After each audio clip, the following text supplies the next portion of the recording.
আমার বন্ধু যখন আলু চাষিকে গিয়ে জিজ্ঞেস করলো এত সুন্দর চাষ কিভাবে হয়। এত মোটা মোটা আলু কোথাতে হলো? আরে বাবা, আলু করতে হয়, আলু করতে গেলে খরচ করতে হয় না? এমনি হয় আলুটা? প্রথমে তো জমিটা তৈরি করতে হবে, চুন দিতে হবে ভালো করে, তারপরে একটু খোল দিতে হবে, এত মোটা মোটা আলু? ডিএসপি দিতে হবে, সুপার সুপার দিতে হবে, 10 দিতে হবে, 14 দিতে হবে, তারপর তো আলুটা হবে। এমনি কি আর হবে আলুটা? হ্যাঁ, বিঘা প্রতি আলু নিতে গেলে পয়সা খরচ করতে হয়। কাটা প্রতি তুমি যখন আত্মন নমন করে আলু নেবা, তখন তোমার পয়সাটা তো দিতে হবে নাকি?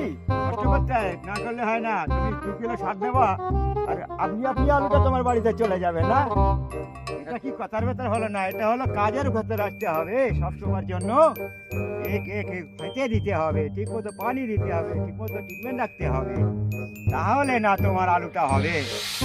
দেখছো আলু, দেখছো আলু করতে হয়, এমনি হয় না আলুটা বাবা। দেখছি এত মোটা মোটা আলু আমি কোনদিন দেখি। দেখছো যেখান সেখান ঝুড়ি ভর্তি হয়ে যাচ্ছে।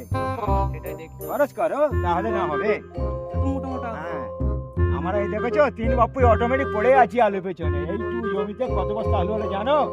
35 বস্তা আলু তোলা হয়ে গেছে, বুঝেছো? হ্যাঁ, আবার এর সঙ্গে কুমড়ো আছে, এই কুমড়োটাও বলিয়ে দেবো।